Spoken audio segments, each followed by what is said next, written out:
O surgimento da Igreja. Este será o título da nossa primeira lição do segundo trimestre do ano de 2023 da classe dos pré-adolescentes.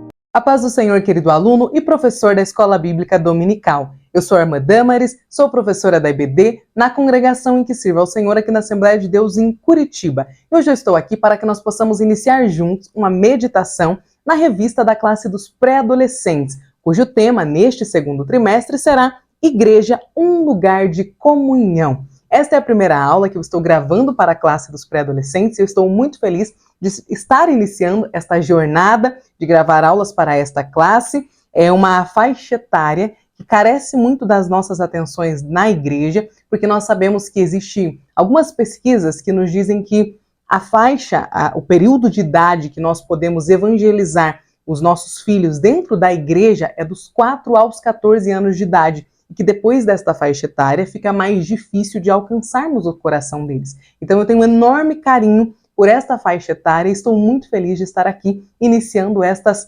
pré-aulas. Vamos juntos neste trimestre deixar que o Senhor fale conosco, que Ele alcance os nossos corações e que Ele possa ministrar primeiro a nós, professores, para que nós possamos então passar essa ministração aos nossos pré-adolescentes.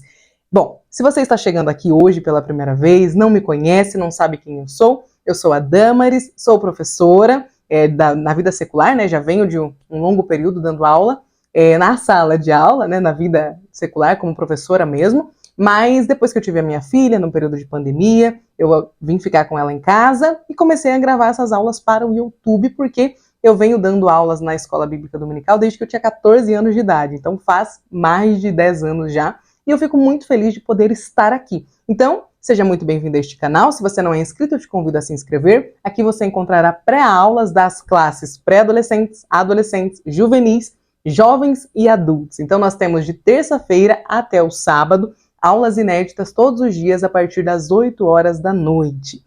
Este trimestre, eu estou muito feliz, porque além de ser a minha primeira aula, nós vamos começar logo com o tema, a primeira aula nesta classe, né? Nós iremos começar com o tema, estudar nesta revista, algo que eu acho que é muito importante para os nossos dias e principalmente para esta faixa etária. E nós iremos estudar sobre a igreja. O que é a igreja? Como a igreja tem durado, né? Como ela tem permanecido sendo igreja ao longo de todos os séculos e principalmente em períodos em que parecia que a igreja não ia resistir. A igreja, se nós olharmos, desde o período de Pentecostes até hoje, a igreja passou por períodos muito obscuros da história, por períodos em que era realmente proibido ser cristão. A igreja não só sobreviveu a estes momentos, como ela cresceu assustadoramente e alcançou praticamente todos os lugares do mundo. Nós temos igreja, principalmente nós falando aqui de igreja pentecostal, da Assembleia de Deus, em praticamente todo o mundo. Então veja como Deus é bom.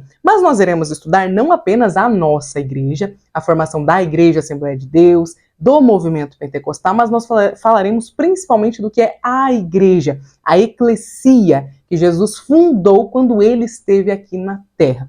Mas antes de nós entrarmos nesta lição, de nós começarmos a meditar sobre igreja, eu gostaria de pedir que você me ajudasse, que você deixasse o seu like neste vídeo. Eu tenho certeza que você consegue, que não vai te custar nada, mas vai ser muito importante para mim, vai me ajudar, mas não só a mim, vai fazer com que este vídeo possa alcançar outros alunos e outros professores da classe de pré-adolescentes. Então, por favor, deixe o seu like para me ajudar e nos ajudar, né? Nós, enquanto igreja, a divulgar mais e mais a pregação do Evangelho, porque este vídeo é um vídeo em que nós pregamos o Evangelho, nós estamos falando de igreja. As lições da Escola Bíblica Dominical, elas são sobre a Bíblia, elas são lições bíblicas, então, portanto, é a palavra de Deus, é a pregação do Evangelho.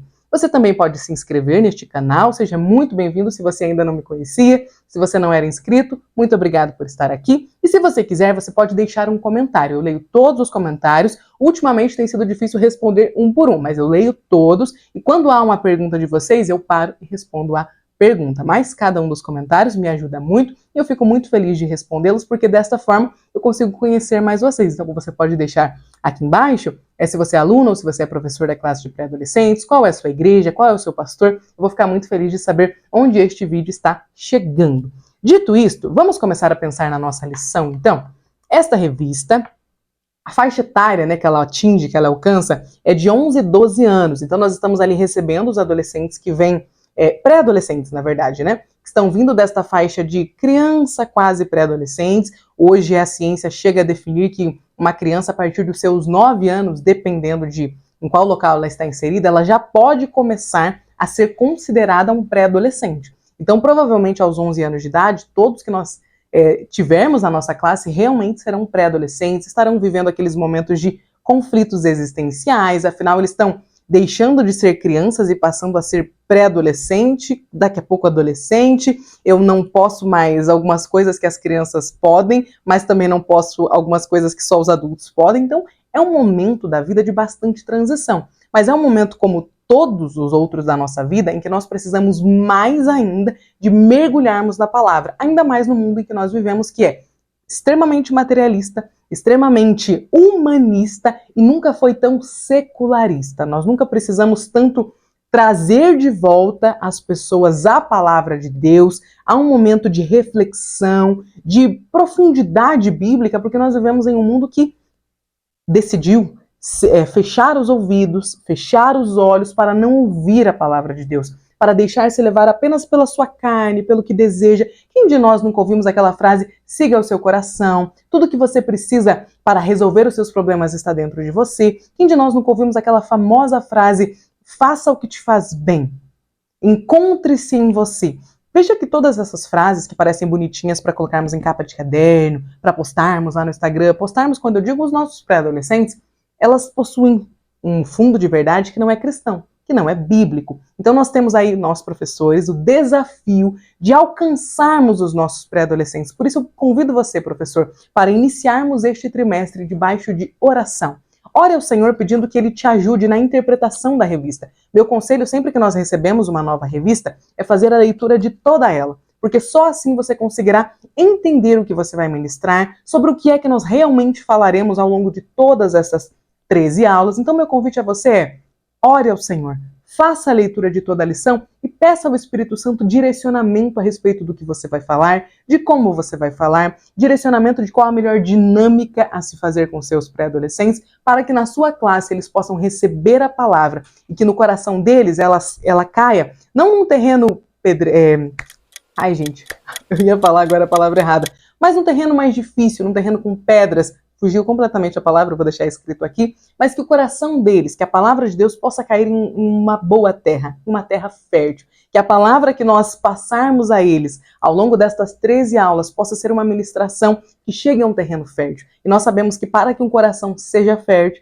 que para que um coração possa receber a palavra e deixar que ela produza, é necessário um trabalhar do Espírito Santo. Só Ele pode transformar alguém, mas cabe a nós, que somos os adultos, que somos os professores, que recebemos essa incumbência do Senhor Jesus, fazermos a nossa parte. E a nossa parte é pedir ao Senhor ajuda, direção, para que Ele possa nos usar. Lembrando que nós, professores da EBD, de nós não vem nada de muito bom, mas nós temos alguém que é a nossa fonte, afinal nós somos um canal de bênçãos.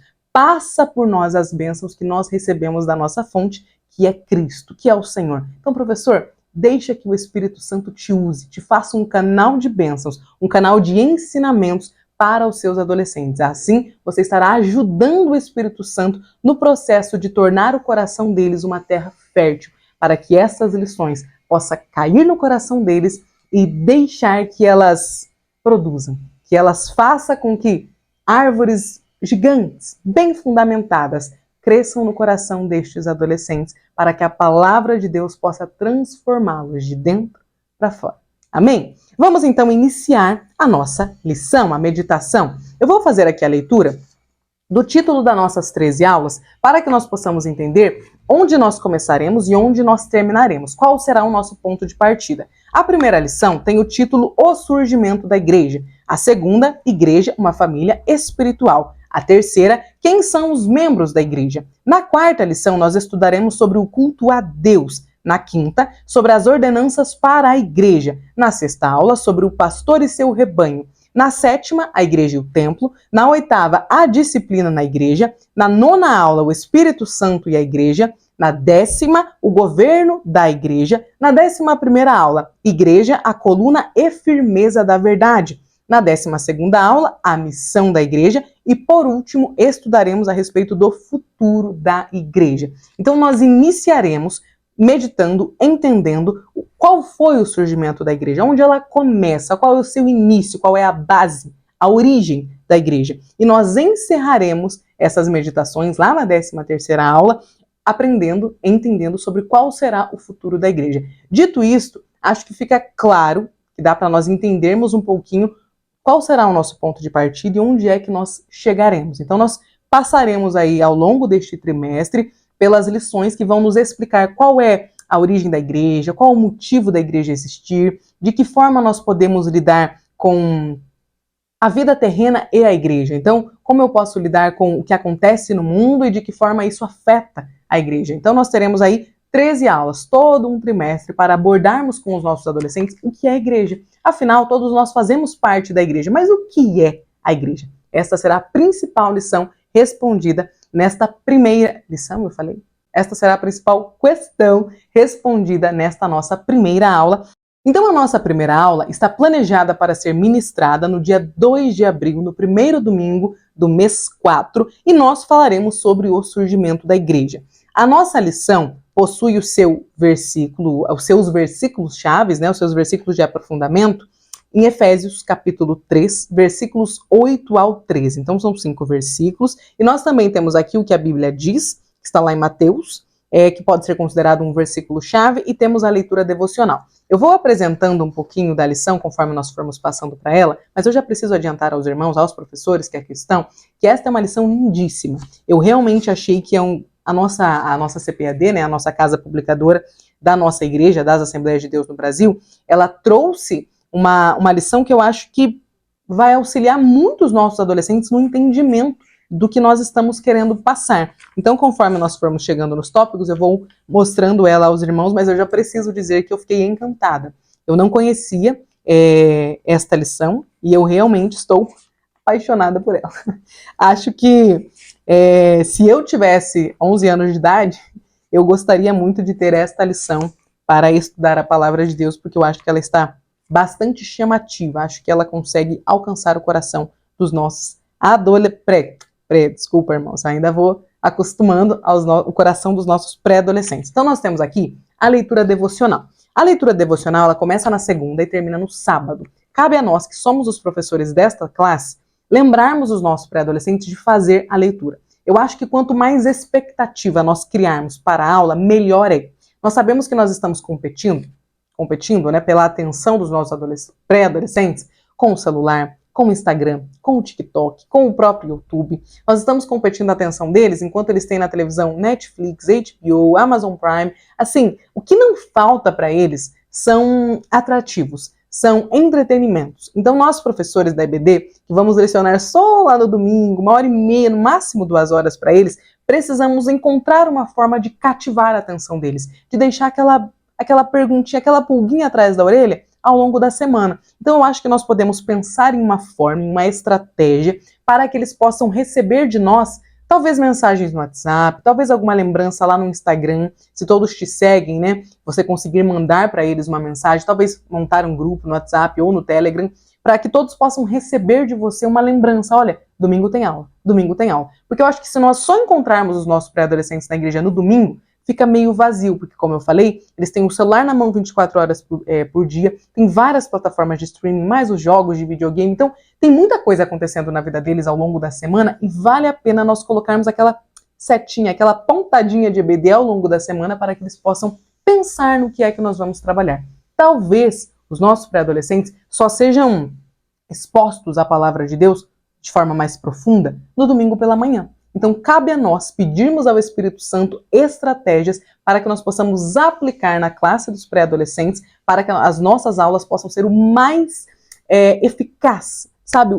Nós possamos aplicar a eles as melhores aulas possíveis. E eu acredito que quanto mais contato nós tivermos ao longo da semana, quanto melhor nós prepararmos o terreno ao longo da semana, melhor será a nossa aula no domingo. Então, lembra eles de fazer a leitura para que eles possam ter mais profundidade, para que eles já possam estar pensando no que é que nós iremos conversar, sobre o que é, né? Que nós iremos conversar no domingo. Então nós temos aqui as leituras, elas começam lá em Hebreus e vai até 1 Pedro. Todos estes textos fazem menção ao que é a igreja.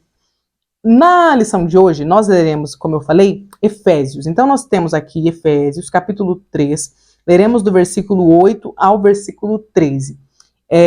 Eu vou fazer a leitura, porque nos trimestres passados eu não estava fazendo a leitura em nenhuma das classes, mas eu acho que é bom nós fazermos a leitura. Eu sei que os professores fazem, mas eu decidi neste trimestre começar a experimentar fazer a leitura, porque existem muitas verdades bíblicas que às vezes falta um pouquinho aqui na pré-aula, acredito eu, né?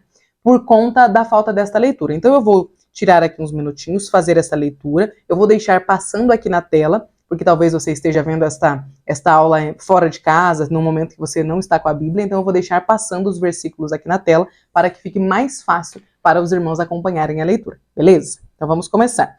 Efésios, capítulo 3, versículo 8 ao 13. A mim, o menor de todos os santos, foi dada esta graça de pregar aos gentios o evangelho das insondáveis riquezas de Cristo e manifestar a todos qual é a dispensação do mistério que durante tempos passados esteve oculto em Deus que criou todas as coisas. E isso para que agora, pela Igreja, a multiforme sabedoria de Deus se torne conhecida dos principados e das potestades nas regiões celestiais, segundo o eterno propósito que Deus estabeleceu em Cristo Jesus, nosso Senhor. Em Cristo, temos ousadia e acesso a Deus com confiança, mediante a fé nele. Portanto, eu peço que não desanimem por causa das minhas tribulações em favor de vocês, pois isso é motivo de honra para vocês. Amém?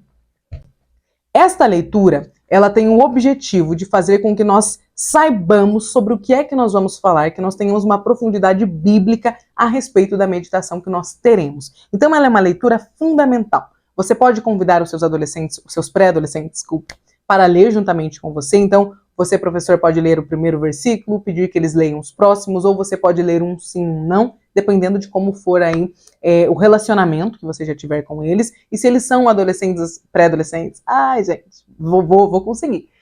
Se eles são pré-adolescentes já mais desinibidos para falar, já com mais ali, com menos timidez, para ver se eles conseguem participar mais, e mais você pode ir contando com a ajuda deles para que a leitura seja bem aproveitada e também para que eles possam ir treinando a fala em público, a leitura em público da palavra de Deus, que será muito útil. Aqui no A Bíblia Diz, que é o nosso versículo-chave, está escrito o seguinte: portanto, eu lhe digo, você é Pedro, e sobre esta pedra construirei a minha igreja, e nem a morte poderá vencê-la. Mateus, capítulo 16 e versículo 18. Os objetivos da nossa lição, eles são os seguintes. Primeiro, explicitar os principais propósitos de Deus ao fundar a igreja. Segundo, demonstrar as diferenças entre igreja local e igreja universal. Terceiro, explicar o início da igreja na chamada plenitude dos tempos. Aqui embaixo, nós temos os saberes escolares.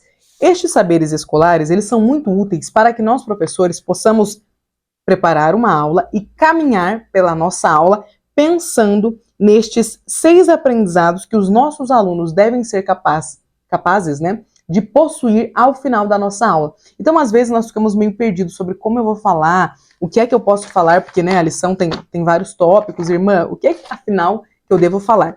Esta lição, eu achei ela muito completa, esta revista da classe dos nossos pré-adolescentes, porque ela tem aqui exatamente este caminhar. Eu acho que fica mais fácil assim. Então aqui, ó, o que os nossos adolescentes precisam saber? Que a igreja é uma instituição pensada e planejada pelo próprio Deus, que o fundador da igreja é Jesus Cristo, que a igreja é formada por um âmbito universal e um local, que os principais objetivos da igreja são glorificar a Deus e pregar o evangelho, que, número 5, né? Somos participantes da igreja por meio da fé em Jesus. E sexto, a igreja precisa de união para permanecer firme. Então, estes resumos da lição, eu diria assim, são 6 resumos, eles podem nos ajudar a pensar na aula, a planejar como nós iremos caminhar pela aula, de uma forma que nós consigamos fazer resumos que podem ser bem aplicados pelos nossos adolescentes ao final da aula. Então você, professor, que está planejando a sua aula, que talvez nunca deu uma aula, pode utilizar estes saberes do aluno para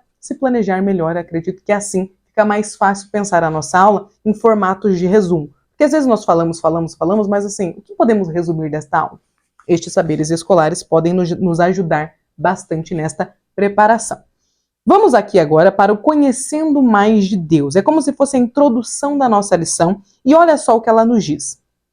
É uma mensagem, né, da lição que vai nos dizer, começa então aqui por um cumprimento aos nossos pré-adolescentes, dizendo o seguinte: a paz do Senhor, pré-adolescente, neste novo trimestre nós estudaremos sobre a igreja, um lugar de comunhão. Então aqui tem uma apresentação do tema. Nós, enquanto cristãos, estamos sempre em contato com a igreja, participando dos cultos e das programações. Mas você já parou para pensar em como a igreja surgiu? Primeira pergunta aos nossos adolescentes. E a segunda pergunta é a seguinte: qual seria o propósito de Deus ao fundar a igreja? Para os estudiosos, o estudo sobre a igreja recebe o nome de eclesiologia. Palavra difícil, não é mesmo? Abra o seu coração e conheça o propósito de Deus para a sua igreja nestes últimos dias. Aqui nós temos uma apresentação da aula. Se você, professor, preferir utilizar esta apresentação com você falando, né, sem precisar ler, você também pode. Aqui nós estamos apresentando qual é o tema da nossa lição e quais são as duas perguntas principais a serem respondidas nesta aula. Então aqui nós temos a apresentação do tema geral das 13 lições e duas perguntas para a lição específica de número 1. O propósito de Deus para a igreja é o nosso primeiro tópico. E olha só o que ele vai nos dizer. A fundação da igreja sempre esteve nos planos de Deus, assim como o plano de salvação. Desde o Antigo Testamento, Deus, o nosso Senhor, ele já planejava, já tinha em mente reunir o seu povo para adorá-lo e servi-lo mediante a fé em Jesus Cristo. Nessa mesma perspectiva, vamos entender o que significa igreja e qual é o seu propósito, o seu principal propósito no caso.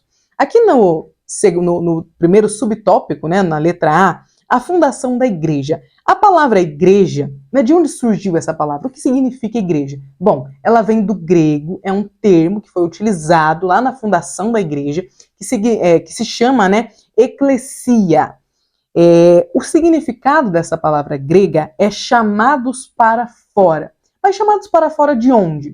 O Senhor fez uma igreja para que a gente venha para a igreja, dentro, né, um local específico, mas a palavra igreja significa chamados para fora.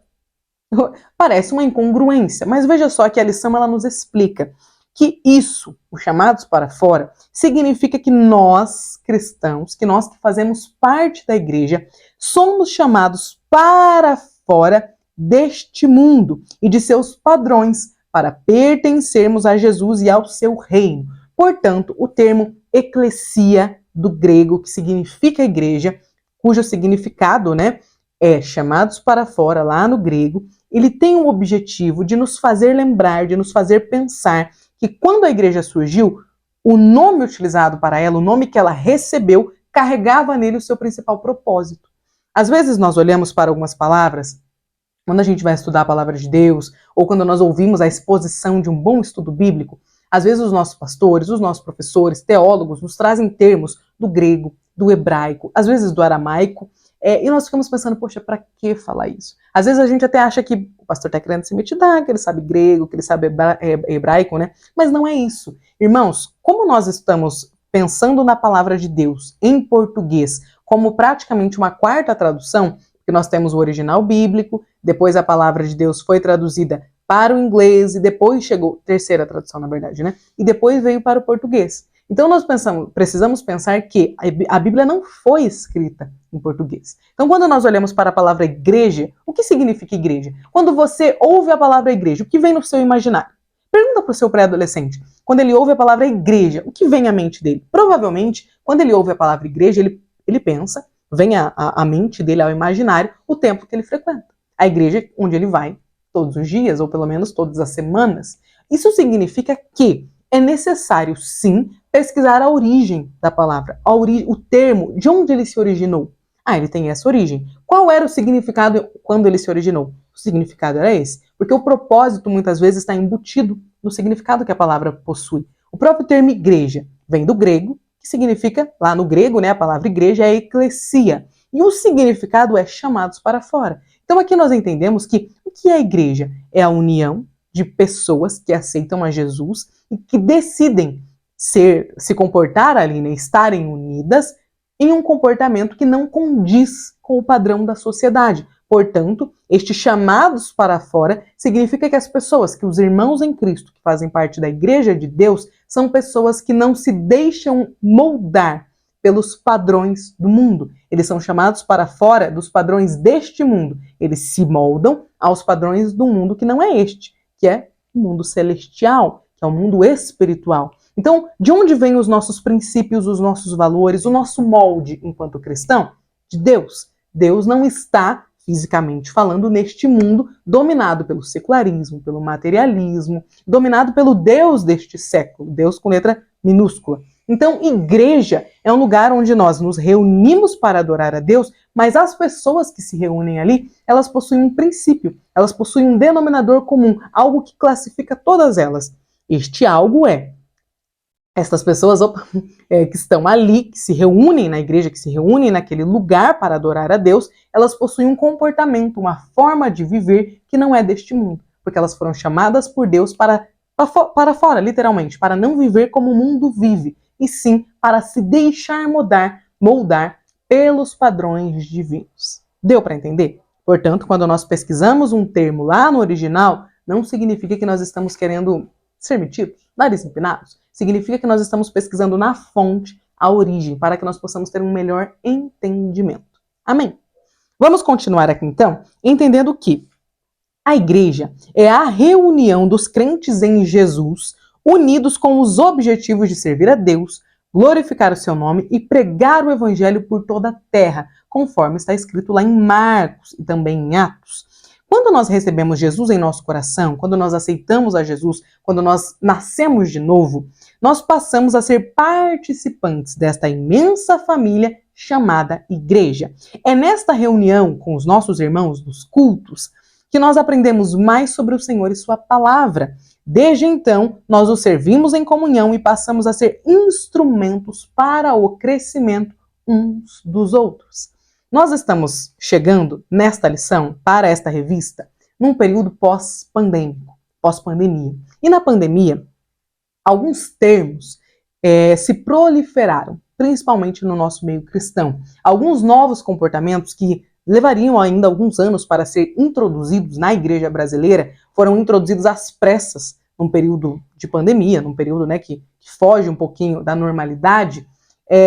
E nós precisamos lidar com esse entendimento do que é a igreja mais cedo do que nós pensávamos. Porque às vezes quando nós vamos evangelizar uma pessoa, e eu tive a oportunidade, o Espírito Santo ele nos proporciona momentos que só depois que passam que a gente vai entender, de evangelizar uma pessoa recentemente, uma senhora que se aproximou de mim e do meu esposo quando nós saímos do mercado para vender pra gente. Eu acho que não vai dar para ver no vídeo, mas tá aqui, ela escreveu os nossos nomes em um pedaço de... Ai, gente, como que é o nome daquilo? É como se fosse um metal, uma cordinha de metal, e ela foi torcendo e escreveu os nossos nomes. E eu fui evangelizando ela no caminho, ela nos acompanhou até chegar na igreja, eu apresentei a igreja para ela, convidei para estar no culto. Era uma pessoa ali claramente dominada, infelizmente, pelas drogas. E eu tentei evangelizá-la e ela me disse algo que está preso no imaginário de muitas pessoas, que faz parte do entendimento de muitas pessoas e talvez tenha moldado o entendimento dos nossos pré-adolescentes também a respeito do que é a igreja. Ela falou, não, mas a igreja não é física. Eu tenho a minha espiritualidade com Deus, porque a igreja sou eu. Ela falou, a igreja é você, eu não preciso ir à igreja. Ela falou, eu tenho aqui o meu relacionamento com Deus, mas é só eu e ele. Nós não precisamos dos homens para sermos igreja. Ela falou, porque depois que Jesus veio, depois que Jesus morreu por nós, a gente não precisa mais de sacerdote. Ela falou, agora cada um dos crentes são um sacerdote, a gente não precisa mais de igreja.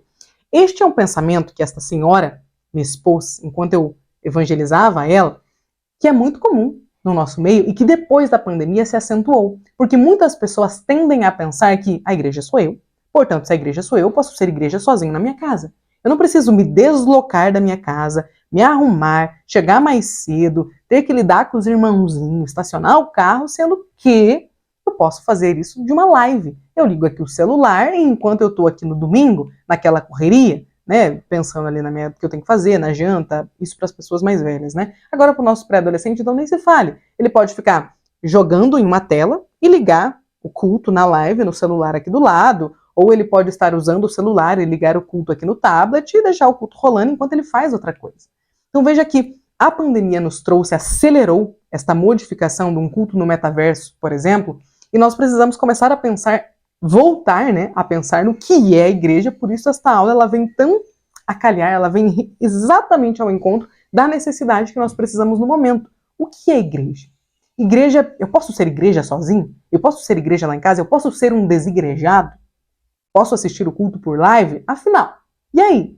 Então eu acredito que estes questionamentos podem ser inseridos na nossa aula, seja por parte dos nossos pré-adolescentes ou nós mesmos, professores, podemos levantar estes questionamentos para que nós possamos responder aos nossos pré-adolescentes. Eu tenho certeza que talvez, se eles não fizerem estas perguntas para nós, né, para nós professores, elas passam pela cabeça deles, porque eles são expostos a este tipo de pensamento hoje.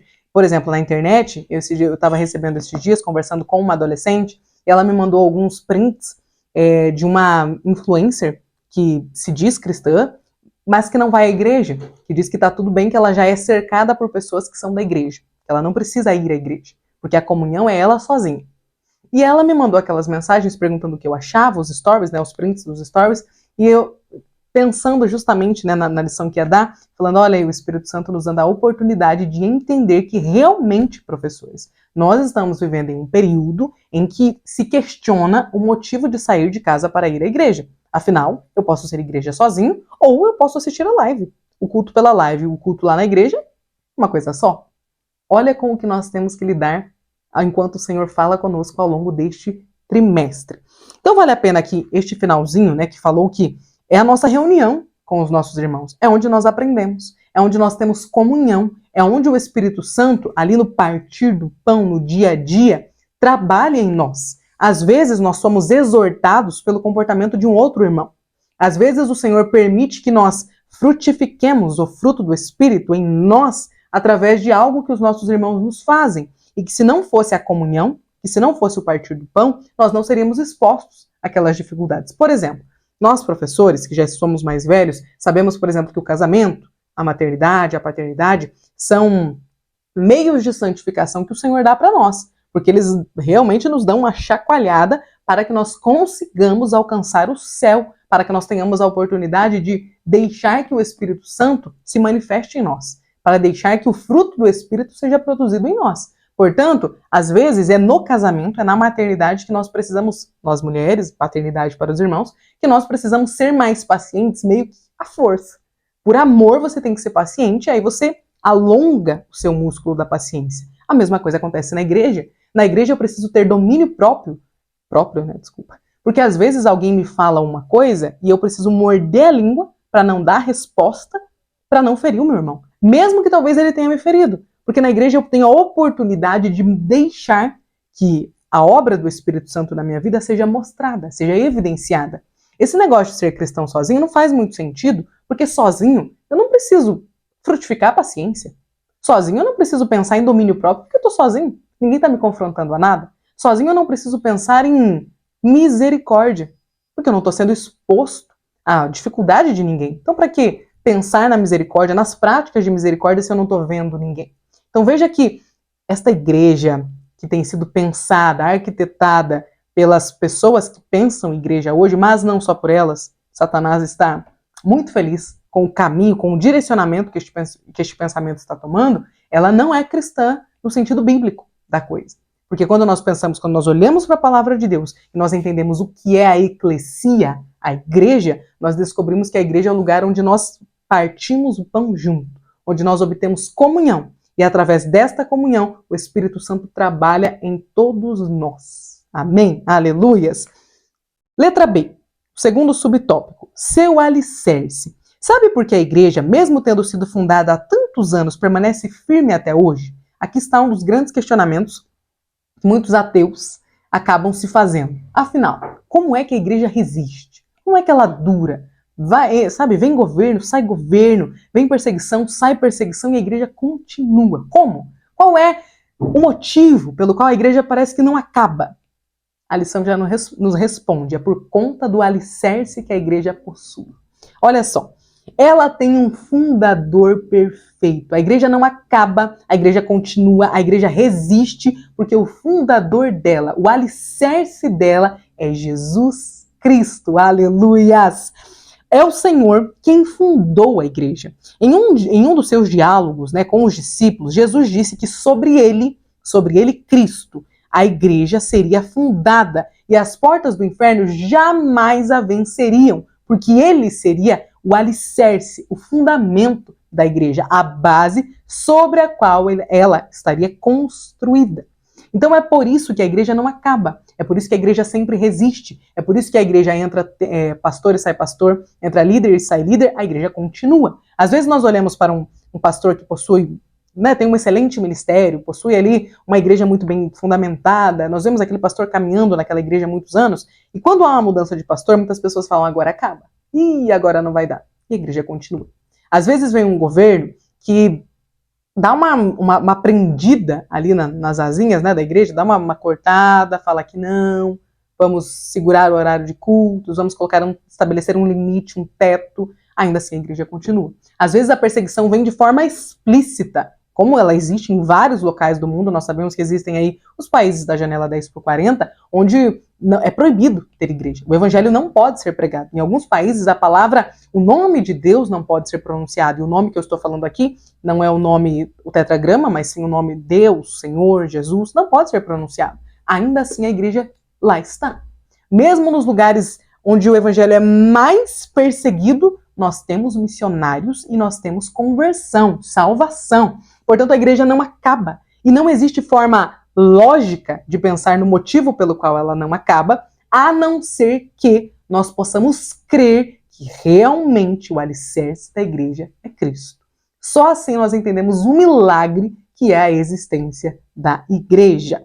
Veja que, assim como todo edifício precisa de um bom alicerce para não desmoronar, a igreja permanece firme através dos tempos porque ela tem Jesus como seu principal alicerce. Quando nós olhamos para um edifício, por exemplo, de 20 andares, ele possui para baixo, né, da terra onde nós não estamos vendo, uma base, uma estrutura de fundação igual ou maior do que ele tem para cima. Então, se nós temos 20 andares para cima, muito provavelmente nós teremos uma fundação equivalente abaixo da terra. Porque para que se sustente o que nós vemos, é preciso que exista uma fundação que nós não estamos vendo. É o que acontece com a igreja. O mundo, os que debatem, né, os ateus, os mais racionais no sentido científico, quando olham para a igreja, pensam, como é que ela continua? Quando alguém estuda a história da igreja ao longo dos séculos, pensa, como é que ela continuou? É porque eles estão olhando só para o que é visível, para o edifício acima da base, né? Agora, quando nós entendemos que abaixo da igreja, que como sustentação, que como alicerce, ela possui Jesus Cristo, o Filho de Deus, o nosso Senhor, aí fica mais fácil entender o motivo pelo qual ela tem perdurado ao longo de todos estes séculos. Amém? E nós temos o privilégio de fazer parte desta igreja cujo alicerce é Cristo. O Senhor é maravilhoso. Nosso terceiro subtópico, ela representa Cristo. Como discípulos do Senhor Jesus, repousa sobre os ombros dos cristãos a responsabilidade de levar adiante a missão de anunciar o evangelho a todas as pessoas. Logo, a igreja representa Cristo e tem a autoridade dele, pois é a coluna da verdade neste mundo, como nos diz 1 Timóteo, capítulo 13, versículo 15. Meus irmãos, às vezes nós pensamos que, talvez os nossos pré-adolescentes tenham este pensamento, este entendimento, que quem deve evangelizar, quem deve levar a palavra, que o ide e fazer discípulos, né, e fazer missões, ele é só para o pastor, só para o líder de evangelismo, só para os líderes de missões, só para aquelas irmãs do coral, né, do círculo de oração, do COG. Mas não, repousa sobre os ombros de todos os cristãos, de todos que aceitam a Jesus, a responsabilidade de levar a palavra de Deus, de compartilhar as boas novas de salvação e paz. Nosso segundo tópico, a igreja na plenitude dos tempos. A igreja foi fundada e chamada na plenitude dos tempos. Veja que foi o próprio Jesus quem a fundou neste mundo. Ele é o Senhor da igreja. Mas nós iremos pensar agora, aqui na letra A, no primeiro subtópico, o tempo da graça. A vinda de Jesus à Terra trouxe a salvação a todos os que creem em seu nome e abriu as portas para o maravilhoso tempo da graça. Segundo Stanley Horton, que é o autor da obra Teologia Sistemática Pentecostal, editada pela CPAD, vou deixar uma foto aqui ou aqui, é um dos livros assim que nós, professores da Escola Bíblica Dominical, precisamos ter. Eu diria que é um must have, né? Aquela palavra em inglês, uma expressãozinha que significa que nós devemos ter. Devemos, assim, no sentido de precisamos, porque ela nos explica bastante a respeito de quais são as bases da nossa doutrina. Então, vale a pena adquirir.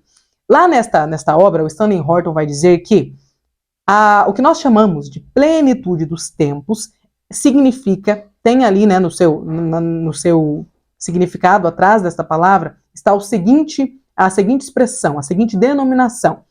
Plenitude dos tempos tem a ver com o tempo perfeito e oportuno que Deus escolheu para a vinda de Jesus, o seu Filho, com o objetivo de salvar a humanidade dos seus pecados. Portanto, se surgir na sua classe a pergunta, o que é plenitude dos tempos? Aqui está a resposta para os nossos pré-adolescentes. Talvez você, professor, também tenha esta dúvida a respeito, né? Vindo a plenitude dos tempos. O que é a plenitude dos tempos? É o tempo perfeito que Deus escolheu para que Jesus viesse.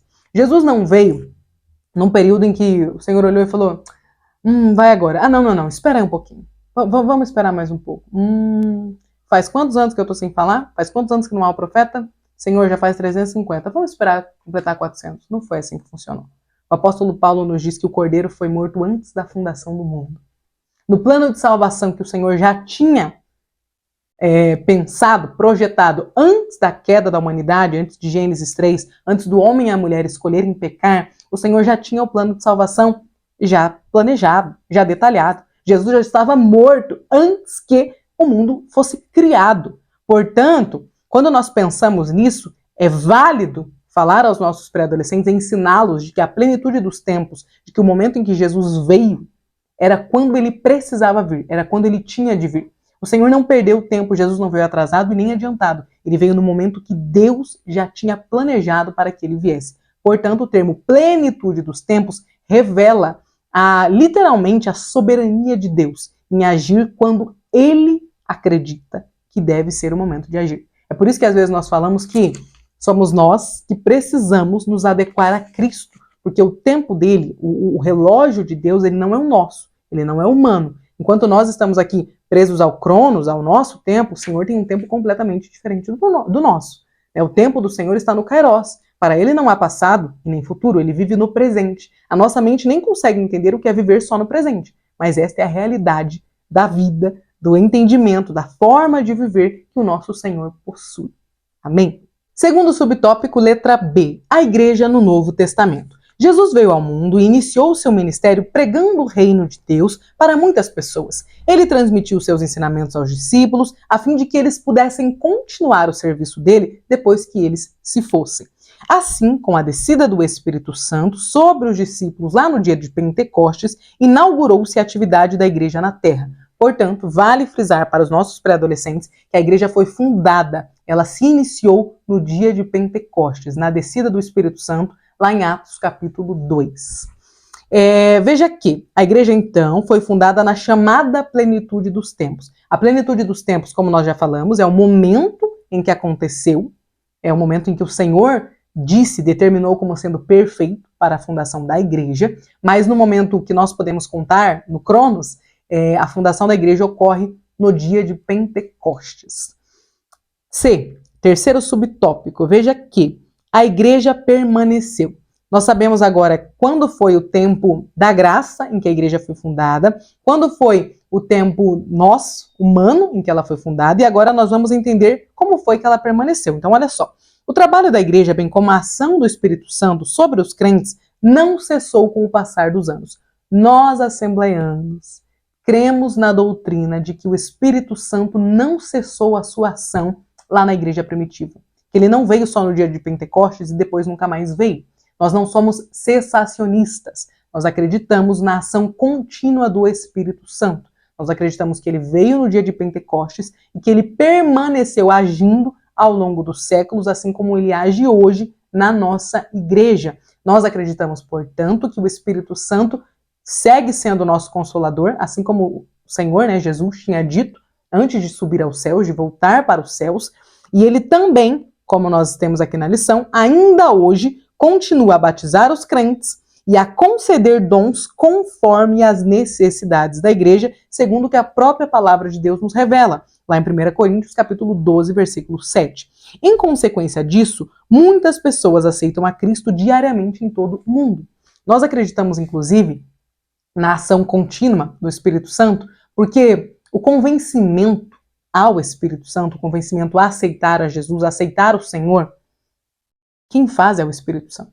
Nós, enquanto igreja, nós, enquanto discipuladores, nós, enquanto cristãos que abraçam o ID, que vão e levam a palavra de Deus, nós podemos pregar a palavra.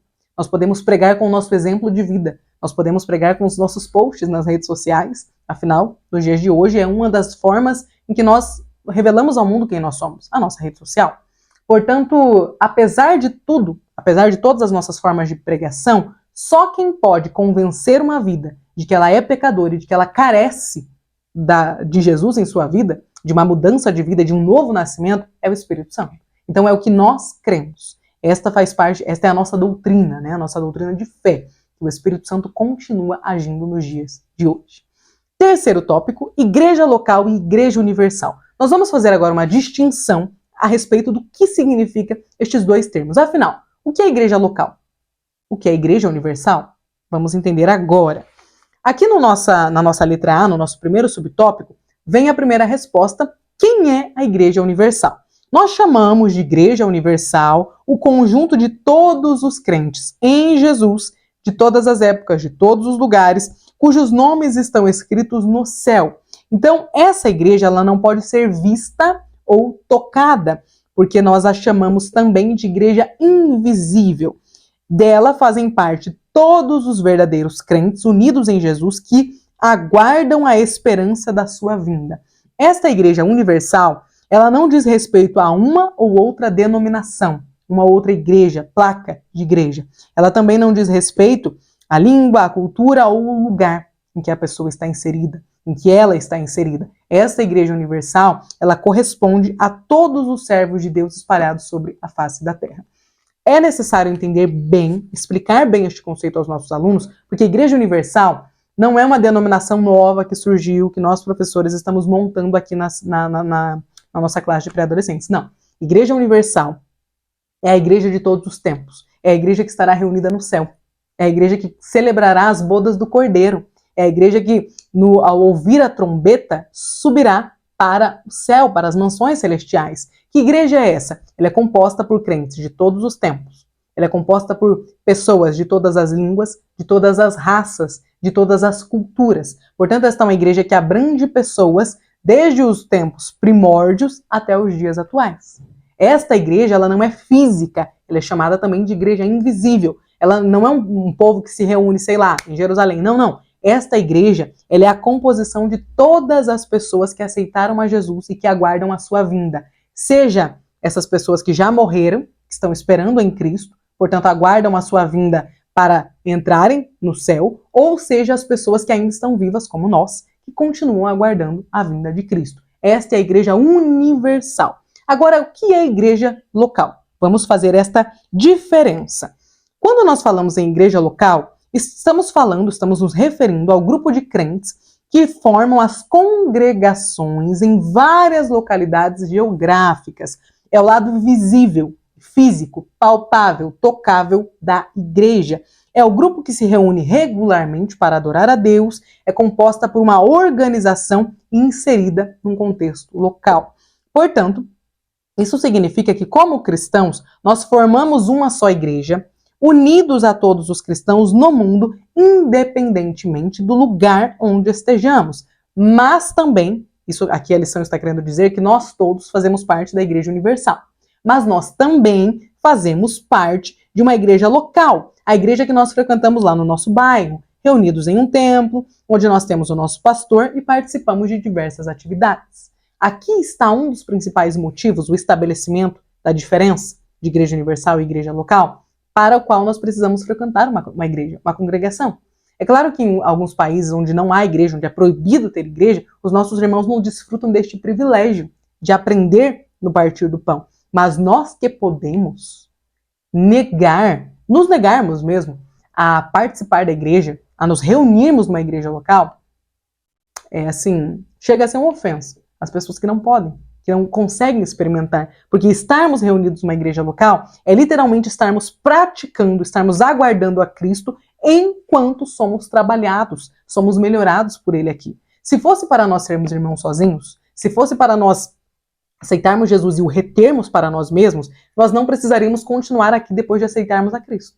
Lembra quando Jesus ele inicia a igreja dele e aí ele sobe para os céus? Ele volta e ele fala: ficai em Jerusalém até que do alto vocês recebam o batismo com o Espírito Santo, recebam ali o Consolador sobre vocês, a unção que vocês precisarão para pregar, para irem e anunciar o Evangelho em Jerusalém, Samaria, em todos os confins da terra. Esta unção que eles receberam, este início da igreja, acontece quando eles estão na terra. Jesus não levou a sua igreja para o céu e falou: aqui, ó, vocês já aceitaram Jesus, agora vem para o céu. Não funciona assim. Nós aceitamos a Jesus aqui, somos posicionados na santificação, recebemos a santificação inicial, e então nós aguardamos a vinda de Cristo aqui. De que forma nós aguardamos a vinda de Cristo? Sendo uma igreja atuante, uma igreja viva, uma igreja que é um corpo, que se permite estar em comunhão com outras pessoas, que se molda aos padrões da sua igreja, que entende que é preciso respeitar, amar, conviver com o próximo, praticar a misericórdia. Portanto, esta igreja, estas pessoas que fazem parte da igreja, estão dispostos a mudarem em nome do amor ao próximo. É por isso que o apóstolo Paulo vai nos ensinar que se algo escandaliza o nosso irmão, nós precisamos deixar de fazer. Quando eu deixo de fazer algo que escandaliza o meu irmão, mesmo que este algo não seja pecado, eu estou sendo igreja. E ser igreja é o que Jesus deixou para que nós fizéssemos neste mundo enquanto nós aguardamos a vinda dele. É por isso que ser um desigrejado não é uma opção para quem é cristão de forma verdadeira. Ai, olha, madame, mas a igreja é muito difícil, na igreja tem gente que erra, na igreja tem gente que peca, que a irmã não conhece o meu pastor. Tudo isso pode ser verdade, porque a igreja é o lugar de pessoas imperfeitas que reconhecem a sua imperfeição e que buscam uma perfeição em Cristo Jesus. Portanto, é óbvio que na igreja nós teremos pecado. Nós teremos pessoas em estado de pecado na igreja, porque nós temos pessoas em diferentes processos de transformação dentro da igreja. Alguns de nós já caminhamos bastante na maturidade da fé, outros de nós somos neófitos na fé. Então é por isso que a igreja é o local ideal para nós manifestarmos o amor de Cristo que é revelado em nós, nas nossas ações. Lembra quando os irmãos lá da igreja primitiva discutiam com Paulo? Como é que nós vamos abrir mão da lei? Aí Paulo respondia para eles: amando. Quando vocês aceitarem a Jesus, o amor, Cristo, o amor encarnado, passar a viver em vocês, vocês não precisarão mais de lei humana, porque vocês receberão a lei de Deus. Quando eu sou transformado por Cristo, quando eu nasci de novo, eu sei que eu posso chegar na igreja dirigindo mais devagar, porque as pessoas estão passando. Eu não preciso dirigir aceleradamente, rapidamente, para um outro irmão ver o que eu estou fazendo, puxar a criança correndo e ali provocar uma discussão no início do culto. Por que eu não preciso fazer nada disso? Porque eu sou crente em Jesus. Porque eu sou salvo. Porque o amor está sendo manifestado em mim. E quando o amor é manifestado em nós, nós abrimos mão de pecar, mesmo que nós tenhamos vontade de pecar. Por que eu paro de pecar quando eu venho para a igreja? Não é porque eu morri para o pecado. Eu só estou mortificado para o pecado. Mas é porque eu decidi agradar a Cristo e agradar aos meus irmãos. Porque todo mandamento pode ser resumido em: ama ao teu Deus sobre todas as coisas e ao teu próximo como a ti mesmo. Então veja que estar na igreja, ser igreja, é fundamental para que o amor de Cristo seja manifestado nas nossas vidas. Amém? Vamos agora então para o nosso tópico 3. Isso, uma igreja atuante. Eu já falei aqui um pouquinho, né? Mas veja que todos os que são membros da igreja invisível devem fazer parte da igreja local. Não tem como, não há, tá, irmãos? Não há justificativa. Se você tem aí algum pré-adolescente, professor que tem este pensamento, você pode trazer a ele a verdade bíblica a respeito do que ele está pensando e ore por ele. Peça ajuda do Espírito Santo para convencê-lo do que você acabou de ensiná-lo. Porque nós não podemos deixar que esta geração de pré-adolescentes, de crianças que estão vindo agora, aceitem que é normal ser desigrejado. Não é. Se eles vierem com este pensamento e continuarem com este pensamento, a culpa será nossa. Porque nós, enquanto mais velhos na fé, enquanto já mais maduros na fé e enquanto professores da escola bíblica dominical, precisamos ensinar os nossos pré-adolescentes a respeito do que é a igreja e de que a igreja de Cristo, ela deve ser o local de onde eu faço parte. Se eu aceito a Jesus, eu faço parte automaticamente da igreja. Eu não posso aceitar a Jesus e não fazer parte da igreja.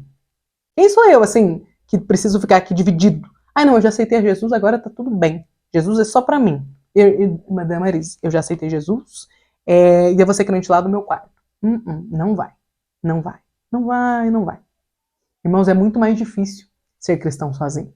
É no caminhar ali, no partir do pão, no dia a dia com os meus irmãos, que eu fico mais forte na fé, que nós somos mais fortalecidos em Cristo. O Senhor Jesus não teria fundado uma igreja, estabelecido uma igreja na terra, que perdurou aos governos mais cruéis, que perdurou aos destinos, né, literalmente as perseguições mais severas, se ela não devesse existir. Se não fosse para a igreja existir, se ela fosse opcional, o Senhor não teria nos ensinado a fazer parte dela. Se fosse para a igreja ser opcional, nós não precisaríamos nem continuar aqui na terra. Nós poderíamos aceitar a Jesus e sermos imediatamente arrebatados, levados para o céu. Nós só estamos aqui porque nós precisamos frutificar aqui e aumentar a igreja de Cristo, aumentar o estabelecimento do reino de Deus aqui na terra. O Senhor conta conosco e não é possível que ele consiga, né, contar conosco de dentro dos nossos quartos. Ele não pode contar conosco se nós nos recusarmos a pregar. E quando eu me recuso a pregar, eu não estou amando o meu próximo como a mim mesmo. Quando eu manifesto o amor de Cristo, é necessário que eu pregue. Com a minha vida, com a minha rede social, com as minhas palavras, na escola, no cursinho, na natação, no inglês. Pregar a Cristo é indispensável para quem faz parte da igreja. Portanto, não tem como eu pregar a Cristo se eu não fizer parte de uma igreja. Ah, não, madame, mas eu prego a Cristo, mas eu não prego uma igreja. Oi? Para que nós consigamos permanecer firmes em Jesus, nós precisamos estar inseridos em uma igreja local. E para encerrarmos, olha só, a Igreja Universal atua no espaço da igreja local. Como a Igreja Universal ela não é vista, é necessário uma igreja local que seja vista, que seja física, para que ocorra a atuação da Igreja Universal. Quando Cristo vier buscar a sua igreja, oxalá que este dia fosse hoje. Imagina se Jesus volta hoje. Imagina se nós nem chegamos no domingo para ministrar essa aula lá no dia 2 de abril. Que maravilha, não é mesmo? Se Jesus não voltar, amém. Continuaremos lutando. Mas se ele voltar... Ai, que dia maravilhoso será, né? Quando nós virmos o rosto de Cristo. Eu fico só imaginando. Chegará o nosso dia. Mas quando Cristo vier buscar a sua igreja, ele espera encontrar uma igreja atuante, fervorosa e comprometida com os ensinamentos deixados em sua santa palavra. E na palavra de Deus, nós aprendemos que devemos sim fazer parte de um corpo, do corpo de Cristo. Conclusão. A igreja é um projeto pensado e executado pelo próprio Deus. Ela continua firme, mesmo com o passar dos séculos. Fazemos parte deste maravilhoso povo que um dia deixará a terra para povoar o céu. Nós somos a igreja de Cristo. Aleluias, amém. Meus irmãos, professores que aqui estão, nós temos aqui o refletindo. O refletindo pode ser considerado uma dinâmica para a nossa aula. E é um momento em que nós pensaremos com os nossos pré-adolescentes sobre como nós fazemos parte da igreja. Então nós podemos aqui organizarmos duplas ou pequenos grupos ali de 3, 4, né, pré-adolescentes, entregarmos uma folha A4, os materiais que estão identificados aqui no início, né, o material didático, e então pedirmos para que os nossos adolescentes possam pensar em quais são as atividades que eles realizam como participantes da igreja. E aqui está a resposta, né? Do que é que a igreja, do que é que alguém que participa da igreja deve fazer. Então a pessoa deve aceitar Jesus como Salvador, ela deve participar do discipulado, ela deve ser batizada nas águas, ela deve frequentar a escola dominical, participar dos departamentos da igreja e ser frequente nas atividades e nos cultos. Esta é uma atividade que tem o objetivo, o intuito de fazer com que os nossos pré-adolescentes possam entender como é que eu devo fazer parte da igreja. Porque às vezes os nossos pré-adolescentes chegam aqui nesta lição, chegam na nossa classe, sem saber que O batismo é um dever do cristão. Às vezes eles chegam para nós ainda crus no entendimento da santa doutrina. Oxalá que você tenha pré-adolescentes que vieram das classes ali de criança, que foram bem disciplinados, exortados na palavra, mas talvez nós podemos ter pré-adolescentes que nunca nem frequentaram a escola bíblica dominical, que são novos convertidos, que nem são convertidos, que vêm com um amigo, com alguém, com um avô, com um parente na igreja. Então cabe a nós apresentarmos a ele a doutrina do que é a igreja. Amém? E nós temos aqui na nossa lição este auxílio teológico, que eu achei muito bom. Então, você, professor, que tem um pouquinho mais de dificuldade a respeito do que é eclesiologia, do estudo, né, da eclesiologia, eu convido você a aprender utilizando os recursos que a própria lição nos dá. Então, você pode, por exemplo, fazer a leitura de cada um dos textos bíblicos que a lição nos cita. Você pode começar, né, fazendo aqui a leitura do devocional, de cada um dos textos, dos espaços aqui, né, o espaço pedagógico, das sugestões que a nossa própria lição nos dá. Nem todos nós temos um entendimento ali de como dar aula, nem todos nós já participamos, já nos tornamos, né, professores, já fomos professores em algum momento, mas a própria lição, ela nos traz aqui várias formas, vários recursos para que a nossa aula possa ser mais profunda. Nós possamos enxertar bem a nossa aula de bons comentários. Então nós temos aqui o auxílio teológico, um glossário com a definição das palavras que nós podemos não saber, uma sugestão de atividade com os nossos alunos, que é montar um mapa mental, com o entendimento daquilo que a lição nos trouxe, e nós temos aqui o Saiba Mais também. Então, professor, você pode aproveitar todos estes recursos e ainda contar com esta curiosidade bíblica, que é uma história em quadrinhos que vai resumir bem o que significa tudo o que foi falado nesta aula. Então, eu convido você a aproveitar bem esta revista. Antes de você iniciar as suas aulas, leia bem a revista, leia mais de uma vez, porque às vezes a gente precisa ler 2, 3 vezes para adquirir bem o conhecimento, e assim eu tenho certeza que você vai conseguir preparar uma excelente aula. Como é o início do trimestre, sempre no começo do trimestre, na primeira aula, eu gosto de recomendar livros. Então hoje eu trouxe aqui um livro, que é outro must have, que é outro que você precisa ter aí na sua biblioteca, se você é professor da Escola Bíblica Dominical, que é este livro da nossa CPAD também, o Teologia Sistemática Pentecostal. Ele conta com vários autores e ele traz aqui um detalhamento de alguns pontos da nossa teologia, da nossa doutrina. Então nós temos bibliologia, teologia, cristologia, pneumatologia, antropologia, a martiologia, soteriologia, e temos a eclesiologia, angelologia e escatologia. Então você, professor, precisa dominar estes conteúdos. Talvez você me ouviu falar e pensou, o que essa irmã está falando? Bom, nesta revista nós estamos falando de eclesiologia. Se você tiver este livro, você pode abrir aqui na página... Opa, que não está marcada a página. 381, e você vai se deparar com um estudo profundo, bíblico, sistemático, né, bem aprofundado, e baseado no que a nossa igreja, a Assembleia de Deus, crê. Então aqui você tem, em todas essas páginas, vai até a página 440, um estudo, um aprofundamento a respeito do que é a doutrina da igreja. O que é a igreja? Se você tiver este livro, eu te convido a fazer esta leitura. Este livro aqui ele é maravilhoso. Se você é professor da Escola Bíblica Dominical, você vai utilizar este livro em praticamente todas as lições que você for lecionar. Eu utilizo este livro em quase todas as vezes que eu me sento para preparar uma aula, eu utilizo este livro. Então, para este trimestre, para a revista de pré-adolescentes que está falando de igreja, você tem aqui neste livro este conteúdo específico que vai te ensinar o que é a eclesiologia, a doutrina da igreja. Para você que é professor, mas que não tem muita profundidade, que sente um pouquinho ali de dificuldade na hora de preparar a aula, eu te indico este livro. Eu posso te garantir que você vai utilizar para a preparação das aulas desta revista e também de todas as outras que você for preparando ao longo da sua caminhada de professor. Invista no seu crescimento espiritual, invista no seu bom entendimento da palavra, e eu tenho certeza que desta forma você conseguirá se preparar melhor para ser um canal de bênçãos e de bom entendimento, para ser um canal de ensino na vida dos seus pré-adolescentes. Amém? Professor, aluno que chegou até aqui, muito obrigado por chegar aqui. Deus abençoe. Eu desejo que você tenha uma excelente primeira aula, Que seu início de trimestre seja maravilhoso. Que o Espírito Santo possa te capacitar, colocar as palavras certas na sua boca. Muito obrigado por chegar aqui. Deus abençoe e boa aula!